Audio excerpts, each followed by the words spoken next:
శ్రోతలకు మనవి, మరిన్ని ఆత్మబోధ మరియు అచల సిద్ధాంతం, భగవద్గీత తెలుగు ప్రవచనముల కొరకు కింద ఉన్నటువంటి ఎర్ర కలర్ సబ్స్క్రైబ్ బటన్ను క్లిక్ చేయండి.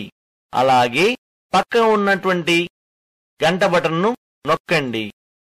గురు బ్రహ్మ గురు విష్ణు గురుదేవో మహేశ్వరః గురు సాక్షాత్ పరబ్రహ్మ తస్మై శ్రీ గురవే నమః. మానవుడు కర్మఫలాసక్తిని విడచి నిత్య తృప్తుడై నిరాశ్రయుడై యథాప్రాప్తములైన కర్మలు ఆచరిస్తూ ఉంటే అప్పుడు ఆ కర్మలు వాని పట్ల లేనివి అవుతాయి. నేను ఇది చేయుచున్నాను అను కర్తృత్వ బుద్ధియే ఆసక్తి, అకర్తృత్వ బుద్ధియే అనాసక్తి. మనస్సు అజ్ఞానవృతమైనప్పుడే ఆసక్తి ప్రబలుతుంది. అట్టి కర్తృత్వ బుద్ధి విభాగమునకు సంబంధించిన మనస్సును వెంటనే పరిత్యజించుము. పరతత్వమును సుస్పష్టముగా ఆకలింపు చేసుకొని అనాసక్త బుద్ధితో స్వధర్మములైన కర్మలను వనొచ్చుచు ఆ ఉన్నటువంటి మహాత్మునికి మరింకెన్నడూ కర్తృత్వ బుద్ధి కలుగదు.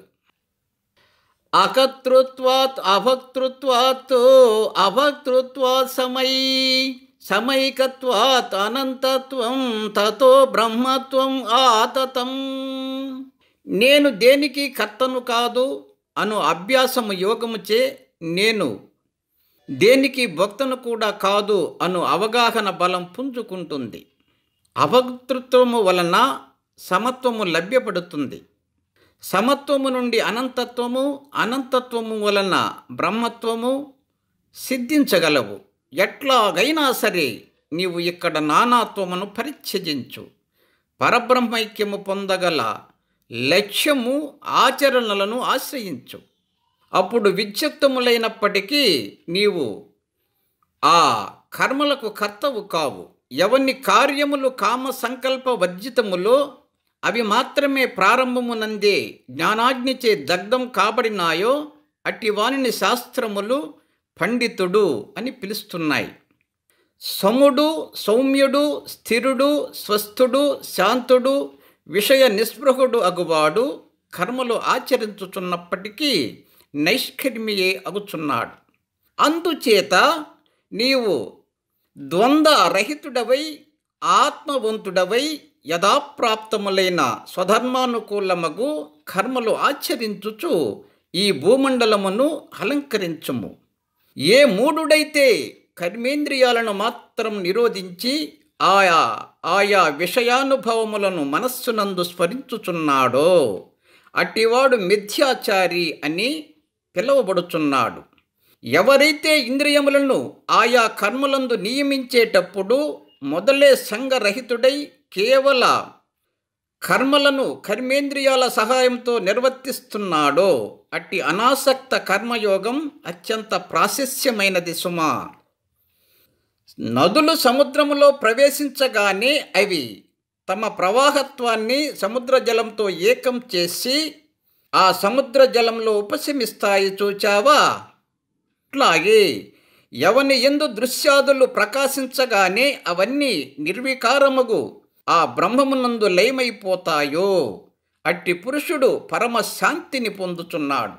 అంతేగాని కోరికలు కోరుకుంటూ రోజులు గడుపుచున్నవాడు, ఉపాధులు ధరిస్తున్నవాడు ఎప్పటికీ శాంతిని పొందుటయే లేదు. ఇక్కడ ఇంద్రియములకు తారసపడే ఆయా భోగములపై నమ్మిక కలిగి ఉండవద్దు. అయితే యథాప్రాప్తములైన కర్మలను మాత్రం సమత్వ నిర్వీకార బుద్ధితో నిర్వర్తిస్తూ ఉండు.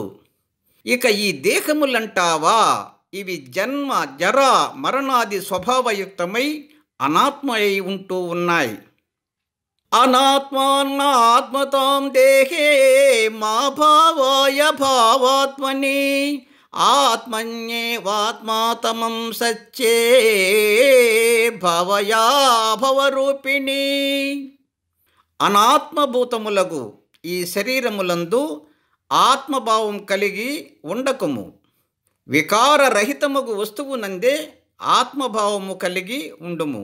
ఈ వికారములు లేనటువంటి ఆ బ్రహ్మమునందే ఆత్మభావము కలిగి ఉండుము. దేహానాశే మహాబాహో నకించిదపి నశ్యతి ఆత్మానాశో హి నాశస్యాత్తో నచాత్మ నశ్యతి ధ్రువః. ఈ శరీరం నశించినంత మాత్రము చేత ఇక్కడేమీ నశించటమే లేదు. బ్రహ్మము నశించినప్పుడే అది నాశం అని అనిపించుకుంటుంది. అయితే బ్రహ్మమునకు నాశనమనున్నదే లేదు. ఇది సత్యం. చిత్తము కంటే కూడా అత్యంత సూక్ష్మమైన ఆ బ్రహ్మము జీర్ణమునర్చబడజాలదు. కనుక బ్రహ్మమును చిత్తము నుండి వేరు చేసి కర్మలను నిర్వర్తించిన ఏమీ నిర్వర్తించిన వాడవే అగుచూ ఉన్నావు.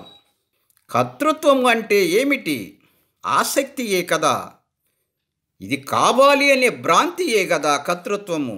ఇప్పటికిప్పుడే నీవు అజ్ఞానం అను మూర్ఖత్వాన్ని పరిత్యజించు. అందుకుగాను జ్ఞానులను ఆశ్రయించు.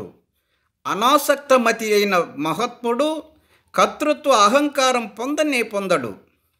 ఆ బ్రహ్మము అవినాశి అని, ఆద్యంతరహితమని విఘ్నులు మహనీయులు ఎరిగియే ఉన్నారు. బ్రహ్మము నశించుచున్నదను భ్రమ నీకు అర్హమే కాదు. అట్టి భ్రమయే అన్ని దుఃఖాలకు మూల కారణం. ఆత్మజ్ఞులు ఆత్మను నశించుదానిగా ఎంచరు. వారు తమ యందే ఆ బ్రహ్మమును ప్రత్యక్షం చేసుకొని ఉంటారు. ఇక ఈ శరీరాదులందు ఆ బ్రహ్మబుద్ధిని కలిగి ఉండరు. మరి అట్లా అయితే అజ్ఞానులు శరీరం నశించినప్పటికీ కూడా దానివలన వారికి కలిగే నష్టమేమి ఉండదు కదా అని అంటావా? అవును, అజ్ఞానుల విషయమైనా సరే ఈ దేహం నశించినంత మాత్రము చేత ఎక్కడా నశిస్తున్నది ఏదీ లేదు. అవినాశియగు బ్రహ్మము ఒక్కటే సర్వత్రా వెలయుచుండగా ఇక ఈ దేహములో నశించినంత మాత్రము చేత ఎవరికి మాత్రం ఏమి నష్టం? మోహము వలననే ఇది లభించింది, ఇది వినష్టమైనది అన్నదంతా తోచుచున్నది. గొడ్రాలి రెండవ కుమారుడు ఎక్కడైనా తారసపడతాడా? అలాగే పరిశీలన సహాయముతో భ్రమను త్యజించిన వానికి ఈ శరీరాలు వాటి వినాశనములు అసలు కనిపించవు. అసత్తగు నా దేహము వారి దేహము మొదలగు భావములన్నిటికీ స్వతహా అయిన ఉనికియే లేదు. సర్వభావములు ఎందులో కలుగుచున్నాయో అట్టి సమరస వస్తువునకు వినాశనము గాని అభావము గాని లేవు. జ్ఞానులు సత్తు అసత్తుల విభాగము విషయంలో నిర్ణయం చేసుకునే ప్రవర్తిస్తూ ఉన్నారు. అవినాశితు తద్విద్ధి ఏన సర్వమిదంతతం వినాశమవ్యస్య నకచ్చిత్ కర్తుమర్హసి. సర్వవ్యాపియగు ఆత్మ అవినాశి అని గ్రహించు. అవ్యయమగు ఆ బ్రహ్మమును ఎవరూ వినాశనం కావించలేరు. అంతవంత ఇమే దేహే నిత్యోసోత్త శరీరిణః అవినాశనో అప్రమేయస్య తస్మాత్ ఉద్యస్య భారత. నీకు కనబడుచున్న ఈ శరీరములన్నీ ఒకనాటికి నశించవలసినదే. అయితే ఏం? ఈ శరీరాలను ధరిస్తున్న శరీరి నాశనరహితమైనది. దానికి ఈ దేహాదులతో ఏమాత్రం ప్రమేయం లేదు. బ్రహ్మం యొక్క ఉనికి దేహాదులతో వచ్చేది కాదు, దేహాదులతో పోయేది కాదు. అందుచేత ఈ దేహాదులను దృష్టిలో పెట్టుకొని వీరంతా నశిస్తారేమోననే శంకతో నీ స్వధర్మమైన సంసారం మానవలసిన అవసరం లేదు. అఖండము సర్వగమము అయినటువంటి ఆ బ్రహ్మము ఒక్కటే వెలయచుండగా ఇక అసత్తైనదంతా ఎక్కడ ఎట్లు ఏర్పడగలదో చెప్పు. అవినాశి అనంతము సత్స్వరూపము ఒక బ్రహ్మమును గురించి ఎవరైనా దుఃఖించవలసిన పనేమున్నది? కారణం, దానికి సంబంధించిన కార్యం, దానిచే కనబడే అనేకత్వం ఇవన్నీ పరిత్యజించబడగా అప్పుడు ఆ ఏకత్వం అనేకత్వముల మధ్య శాంత పరమ పద స్వస్వరూపం ఒక్కటే వాస్తవమైన ఉనికిని కలిగి ఉన్నది. తక్కినదంతా భ్రమయే. బ్రహ్మమే తన యొక్క అధ్యాసను చమత్కారమును ప్రకటించుచు శరీరములందు వెలయుచున్నది. ఆకాశము, వాయువు, నీరు, అగ్ని, భూమి, మనస్సు, బుద్ధి అను తన్మాత్రలతో కూడి జీవుడుగా అగుచున్నది. ఆవు దూడ త్రాడుచే లాగబడినట్లు, పక్షిపిల్ల పంజరంలో చిక్కుకున్నట్లు ఈ జీవుడు తనకు తానుగా ఈ శరీరానికి బద్ధుడగుతూ ఉన్నాడు. వాసనానుసారంగా కోరికల వలన దేహమును ధరిస్తూ ఉన్నాడు. ప్రస్తుత దేహం శిథిలమైనప్పుడు ఆ వాసనలను, ఆ సంస్కారమును కొనసాగించిన కారణంగా మరొక దేహం పొంది వేరైన దేశకాలములను పొందుతూ ఉన్నాడు. వాయువు ఒక పుష్పముపై ప్రసరించి అక్కడి గంధమును తన వెంట కొనిపోవున్నట్లు ఈ జీవుడు ఒక దేహము నుండి వాసనలను, సంస్కారములను కొనిపోయి మరొక దేహంతో కొనసాగిస్తూ ఉన్నాడు. చక్షురాది ఆయా ఇంద్రియముల సంస్కారమును వెంటబెట్టుకొని తదినంతర దేహములను పొందుతూ తన యందు తానే సుదీర్ఘమైన ప్రయాణం చేస్తూ ఉన్నాడు. ఈ శరీరముతో ఏర్పడే సంబంధమంతా కేవలం సంస్కారము వలన, వాసనల చేతనే ఏర్పడుతుంది. వాసనలే రహితమైతే ఇక అట్టి జీవునకు నేను ఈ దేహమునకు సంబంధించిన వాడను అను భావన, అనుభవములు ఉండవు. అప్పుడు శేషించేది ఆ పరమ సత్యమైనటువంటి పరిపూర్ణ పరబ్రహ్మమే అయి ఉంటుంది. వాసనాయుక్తుడగు జీవుడు అన్న పాన మైథునములచే ధ్యాసయుక్తుడగుచు నానావిధ యోనులందు తిరుగాడుచున్నాడు. అనేక జన్మలను పొందుతూ ఉన్నాడు. భ్రమ అను భారమును మోయుచు ఇంద్రియ ధర్మములందు ఆసక్తి కలవాడై తన స్వస్వరూపమెట్టిదో పూర్తిగా ఏమరుచుచున్నాడు. అందువలన ఈ జనన మరణ చక్రంలో తిరుగుతూ ఉన్నాడు. దేహో నిస్పందతామేతే జీవే కౌంతేయ నిర్గతే నిస్పందనాయవ భోగాః శాంతివాతి ఇవద్రుమః. ఎవడైతే జీవుడు అను చైతన్య సత్తస్వరూపుడు ప్రాణ సంచలనముతో సహా దేహము నుండి బయలువెడలుతాడో అప్పుడు ఈ దేహము చలనరహితమవుతుంది. గాలి ఆగిపోతే లత యొక్క కదలిక ఆగిపోతుంది చూచావా? అట్లా దేహము నుండి బయలు వెడలినప్పుడు ఈ దేహం స్పందరహితం అవుతుంది. అప్పుడు ఇతడు మరణించాడు అని చెప్పబడుతుంది. అయితే ఇక్కడ దేహమును త్యజించాడు అంత మాత్రమే ఇక్కడ విశేషం.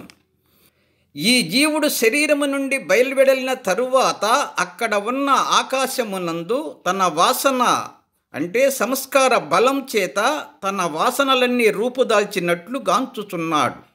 వాసనల తీవ్రత, దిశ, క్రమములను అనుసరించి మరలా పాంచభౌతిక సమ్మేళనములను ఆశ్రయించి ఇంత పూర్వమునకు వేరైన దేశ కాలాలను పొందుతున్నాడు.